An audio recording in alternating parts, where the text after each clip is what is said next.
Olá, eu sou Amanda Verjovski e esse é o WMcast, o seu podcast de comércio exterior desenvolvido pela WM Trading. Hoje nós estamos com um convidado especialista na importação de químicos e metais, Antônio Rossetti, diretor comercial da Lico Trading. Rossetti, obrigada por ter aceitado o nosso convite. Obrigado a você, Amanda, pelo convite. Muito obrigado pela essa oportunidade de estar aqui com você. Eu tenho acompanhado o trabalho da WM Trading, é excepcional e realmente você está de parabéns pelo excelente trabalho que estão fazendo. Muito obrigada.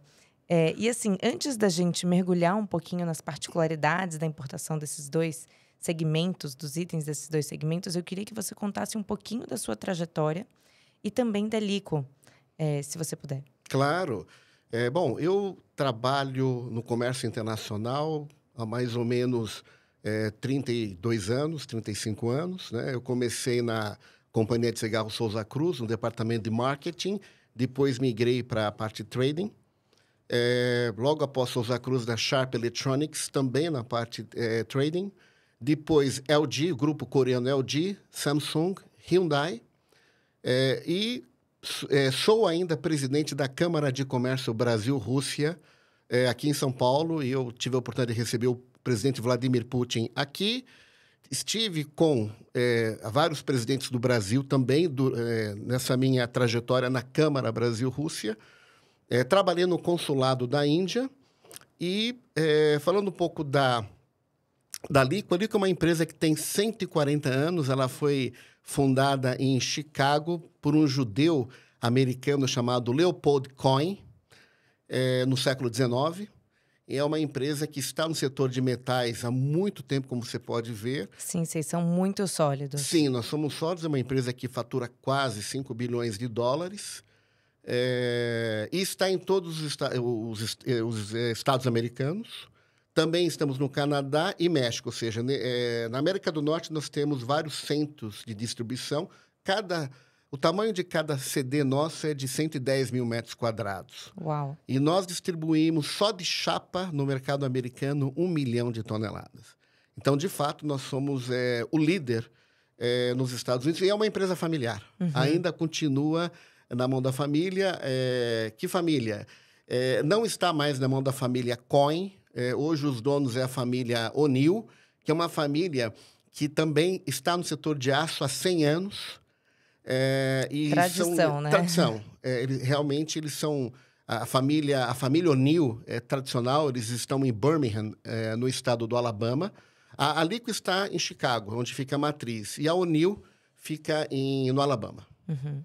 Ótimo. E agora entrando um pouquinho mais com essa perspectiva Brasil, eu queria que você explorasse um pouquinho as dificuldades, oportunidades, características do processo de importação, né, sob a ótica da importação, tanto de metais quanto de produtos químicos. Então, barreiras de certificação, regulatórias, pontos de atenção logísticos, Perfeito. Tributários. Daqui a pouco a gente vai falar um pouquinho também sobre alíquotas. Então, eu queria que você explorasse um pouquinho para a gente, dividindo entre esses dois segmentos. Ótima pergunta.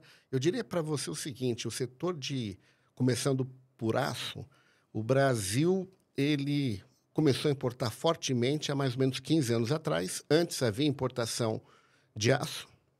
E de 15 anos para cá, o Brasil tem importado, começou mais ou menos com 1 milhão de toneladas. Esse ano, possivelmente, o Brasil fechará com 5 milhões de toneladas de importado. Dos diferentes produtos. Diferentes produtos. Boa pergunta. Tanto para planos como para longos. Então, nós estamos falando aí de BQ, bobina quente, bobina fria, revestidos aí que seria o galvanizado, o galvalume pré-pintado, fio-máquina, vergalhão... ou seja, uma gama de produtos inox, uma gama gigante de produtos que o Brasil tem importado. E os procedimentos não são complicados. Para você importar aço hoje, primeiro, é importante que você tenha o radar. Claro. A gente já até gravou um podcast sobre isso. Isso é ótimo. Essa forma de mostrar para os importadores ou para os possíveis importadores esses procedimentos, eu acho que é maravilhoso. Então, o radar é o primeiro caminho. Depois do radar, a especificação. Então, a especificação é importante porque o aço, ele obedece a algumas normas. Então, você tem a norma STM, SAE, a norma GIS, que é a norma japonesa. Então, são várias as normas. Então, você tem que especificar a norma, tem que especificar o porto, tem que especificar as bitolas, ou seja, qual o tamanho, né? Até porque a bitola vai mudar muito, né? Para que você vai usar, ou então a própria demanda ela é muito distinta entre os tamanhos, né? Verdade. Você falou um outro ponto importante. Hoje você tem um aço importado que é usado em várias aplicações. Por exemplo, galpões comerciais, galpões industriais, as telhas são feitas de aço.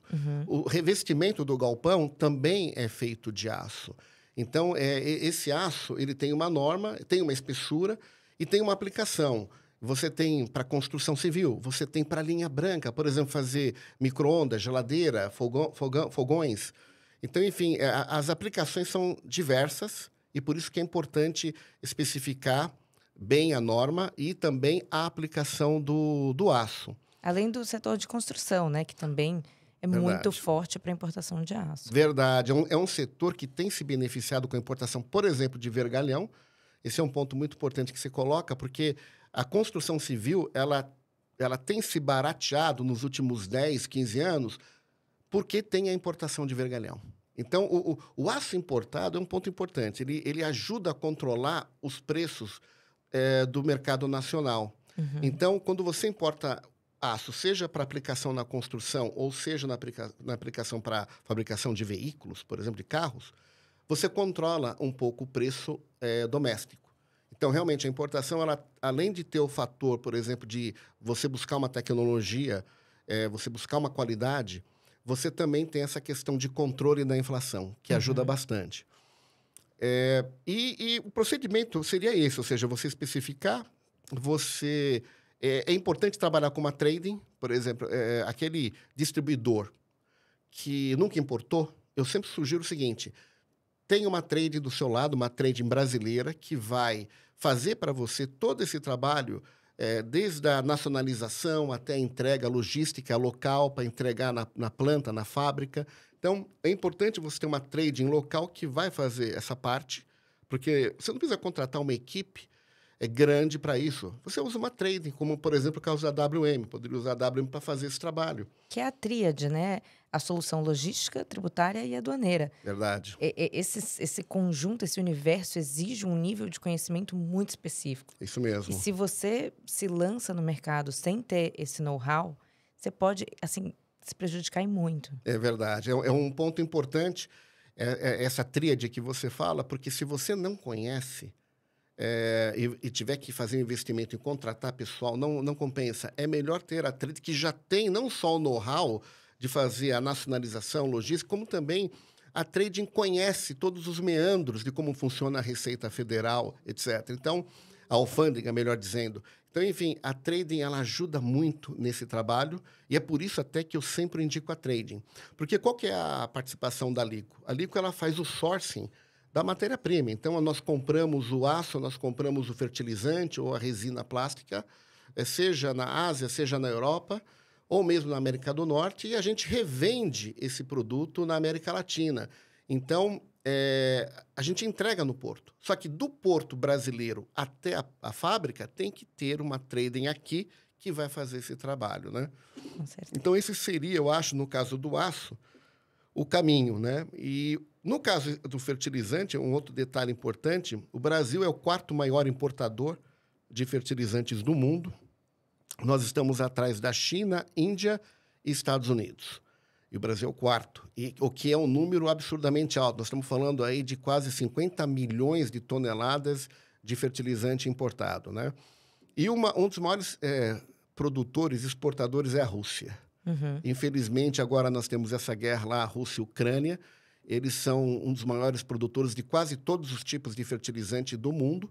Isso prejudicou o mundo, porque como a Rússia é o maior exportador, obviamente prejudicou a agricultura de muitos países, né? E o Brasil não chegou a prejudicar, porque houve uma intervenção do governo federal no ano passado, se eu não me engano, que ajudou a continuar Com fornecimento. Então, o fertilizante ele segue essa trajetória, né? O Brasil, graças a Deus, está indo bem. A agricultura brasileira, todos nós sabemos, é líder no mundo. O Brasil é É o maior Referência. produtor... Referência. Como você falou bem, é o maior produtor de soja do mundo, de carnes, um dos maiores produtores de milho. Ainda a gente está atrás dos Estados Unidos, mas somos um produtor importante de milho. Algodão. Então, enfim, no caso do fertilizante, tem também algumas peculiaridades. É um mercado fechado, é um mercado que exige um conhecimento profundo. Específico, né? Específico. E ele tem uma peculiaridade, Amanda, que eu acho que vale a pena comentar. Se você pega a maior parte dos produtores hoje, eles são muito conservadores. Então, eles não gostam de importar de empresas que eles não conhecem. Por exemplo, então é importante que a empresa que está fazendo esse trabalho faça um trabalho desde pegando o grande produtor, vamos dizer assim, né? Para convencê-lo de que, olha, eu tenho esse produto, você já conhece esse produto, só que agora eu também estou importando esse produto. Porque o produto ele já conhece. Só que quem está vendendo é que é o ponto.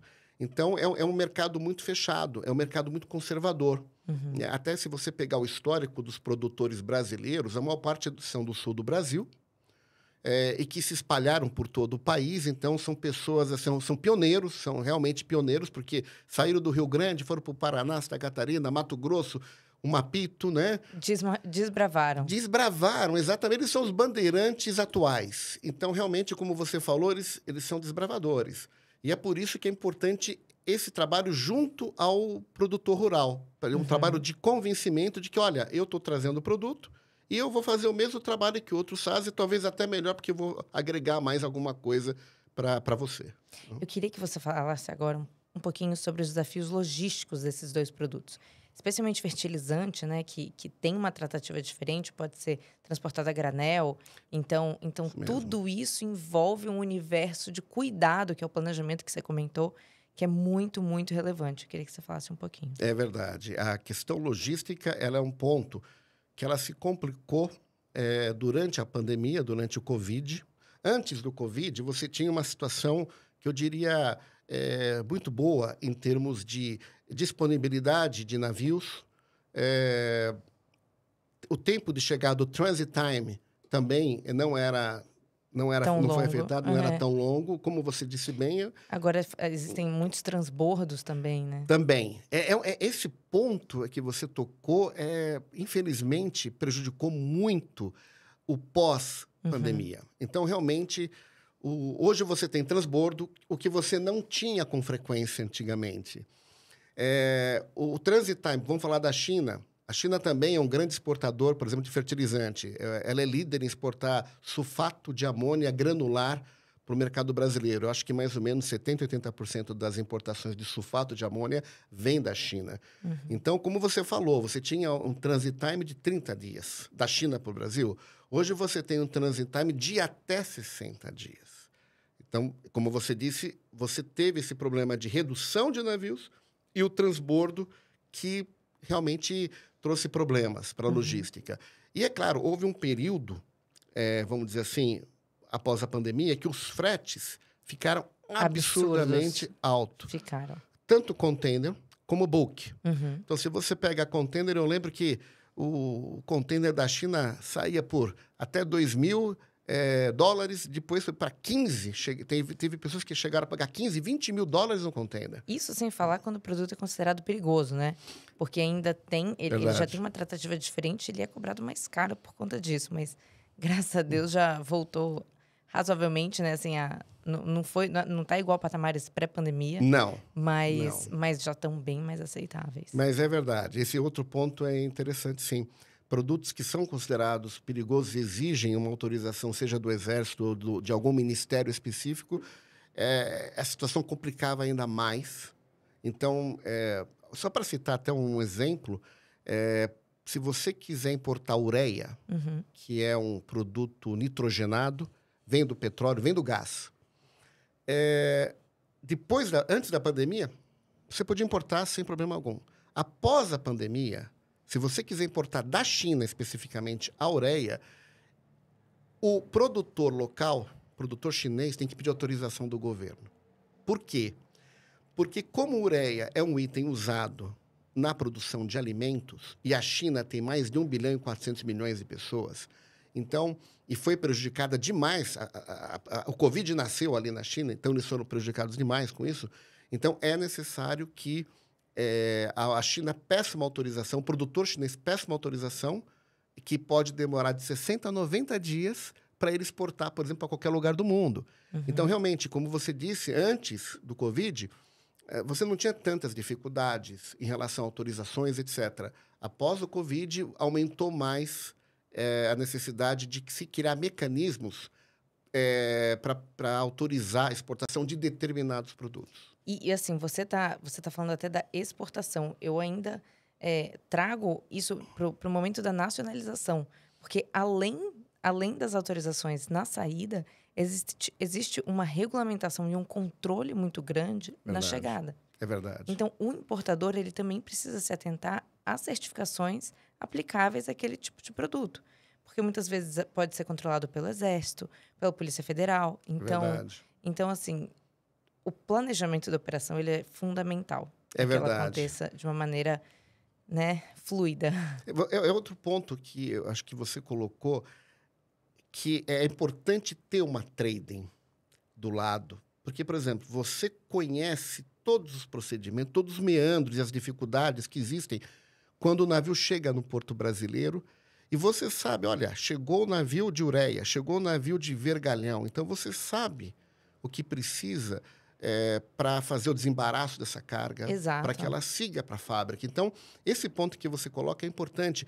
E o distribuidor ou importador brasileiro, ele vai economizar tempo, vai economizar dinheiro se tem um expert fazendo todo esse trabalho para ele. Então, e outra, vamos falar um pouco da alfândega brasileira, e obviamente não é nenhuma crítica que eu vou falar agora, mas a gente sabe que existem muitas dificuldades. Procedimentos, né?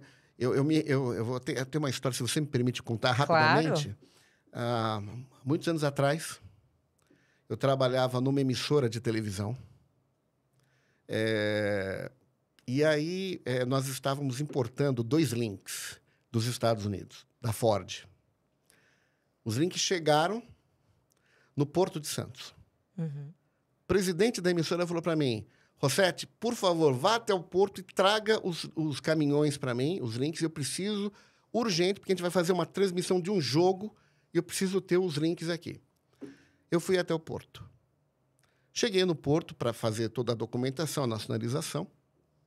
Aí eles disseram assim, olha, a gente tirou os caminhões do navio, checou, os caminhões eles eram montados nos Estados Unidos com os equipamentos para fazer toda a transmissão digital.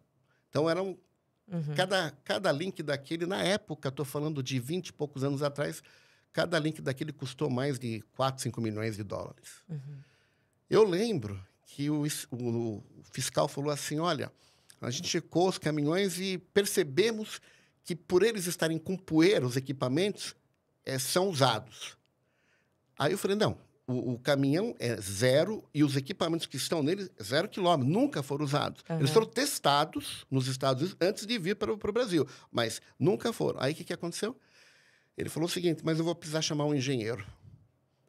Então, como você falou, você tem dificuldades que, nesse caso específico, não adiantou falar que o link era novo, que os equipamentos eram novos. Não, ele precisou chamar um engenheiro para emitir um laudo de que, sim, é tudo novo. E, no final, e você tem que antever essas possíveis situações para que você não se exponha a esse tipo de desconforto. Então, você precisava deles para o dia seguinte.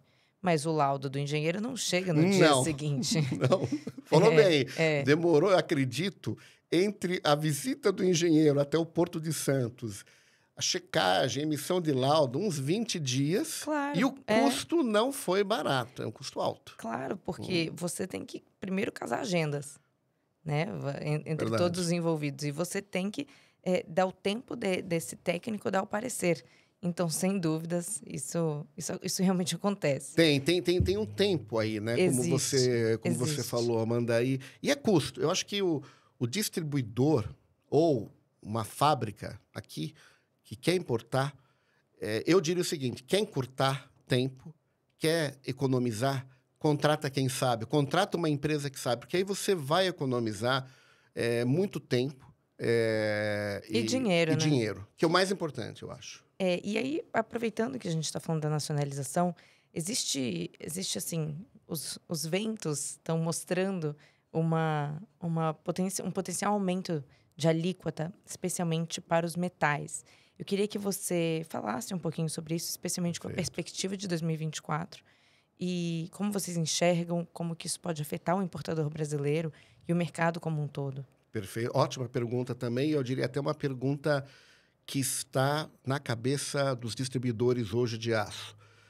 O Brasil, ele realmente é um importador importante. Ele vai fechar, como eu comentei, mais de 5 milhões de toneladas de aço importado esse ano de 2023. E é óbvio, isso acendeu uma luzinha vermelha nas usinas brasileiras. E aí houve um movimento por parte do instituto que representa as usinas de conversar com o governo e dizer para o governo o seguinte: olha, a importação está prejudicando o nosso mercado aqui, e isso tem que colocar um freio nisso. Então, eles até citaram que os Estados Unidos fez a mesma coisa, etc., mas isso não veio ao caso agora. Mas eu diria para você o seguinte: eles estão pleiteando um aumento de até 25% no imposto de importação. Um aumento importante, né? Importante porque hoje, mais ou menos, está em torno de 12%. Né? No ano passado, o Paulo Guedes ele havia reduzido a alíquota do imposto de importação para o aço, para alguns tipos de aço, e essa alíquota terminou já, se eu não me engano, e agora voltou, que era o patamar anterior, que era de 12%, e eles estão pleiteando 25%. Então, essa história continua. A minha opinião pessoal é que, primeiro, se você pegar as entidades como a Abimac, a Beaço, Cebic, Anfávia, eles estão, obviamente, contra esse aumento. Inclusive, acredito que já tiveram até reuniões com o Ministério da Indústria para discutir isso. Eu não sei o resultado dessas reuniões, mas, a princípio, essas entidades estariam contra esse aumento. E, na minha opinião pessoal, eu estou há mais de 25, 26 anos no mercado de aço importado, acredito que pode haver um aumento, não dessa ordem de 25%. Esse aumento, se acontecer, será em 2024, né? E não acho que vai ser 25%. Eu não daria um palpite de quanto, mas não acho que vai ser 25%, até porque se o governo aceitar aumentar 25%, ele vai estar prejudicando o setor automotivo, o setor de linha branca, o setor de construção civil, porque todos eles importam. Uhum. Então, não acho que o governo vai atender esse pleito. Mas, é claro, a gente não pode prever, a gente não sabe. Mas né? existe essa perspectiva e ela é real. Existe.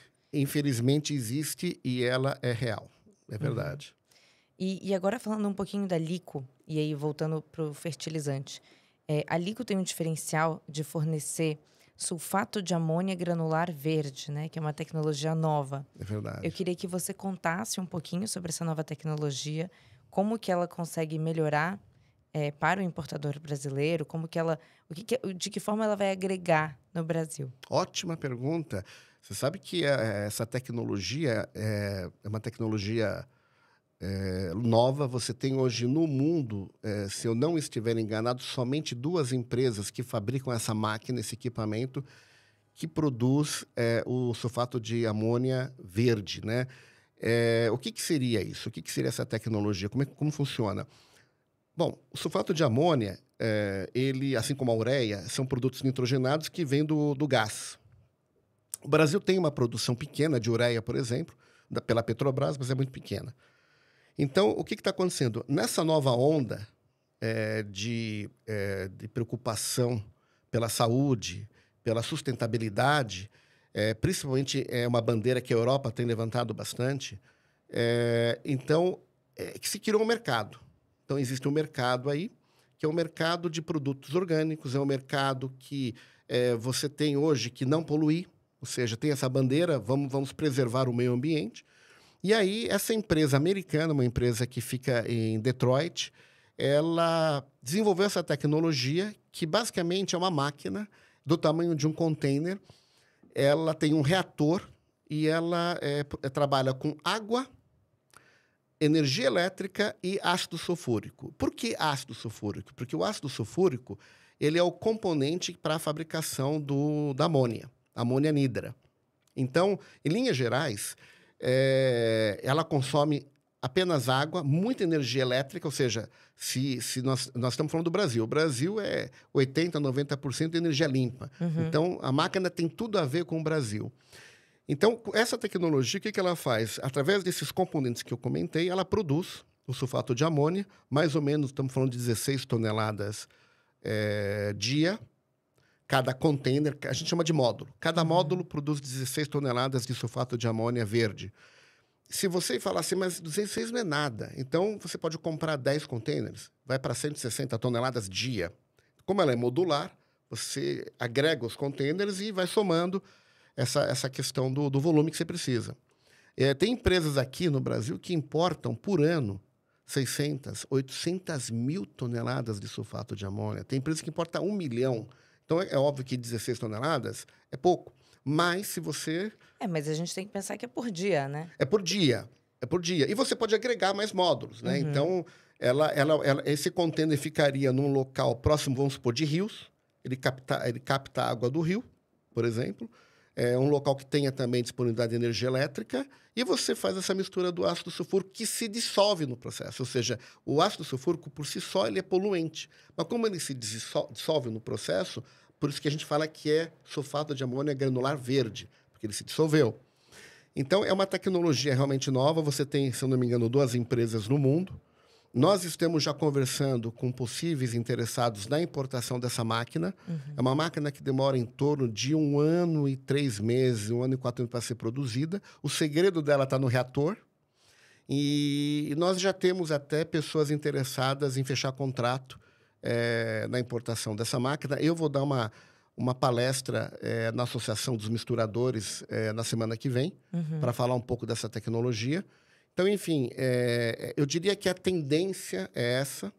Se você falar de preço, vamos falar de preço. Se você pegar hoje o preço da ureia, do sulfato de amônia, como ele vem do gás, do petróleo, então a tendência é aumentar. Porque, vamos pegar a Rússia. A Rússia é um dos maiores produtores de gás e petróleo do mundo. O Oriente Médio é um dos maiores. Então, enfim, se você pega... Vamos pegar aí os países que são membros da OPEP, com a Rússia junto. Então, a tendência é de aumento, porque primeiro você tem a guerra Rússia-Ucrânia. O pessoal fala conflito, eu prefiro falar de guerra Rússia-Ucrânia. Você tem agora o problema do Hamas, esse grupo terrorista, com Israel.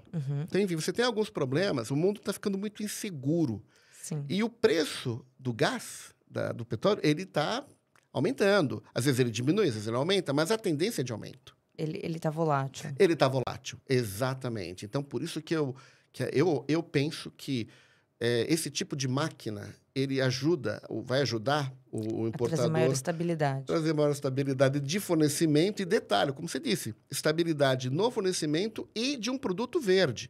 Então, você tem esses 2 componentes que o Brasil, ele aos poucos está entendendo que precisa entrar nesse setor sustentável.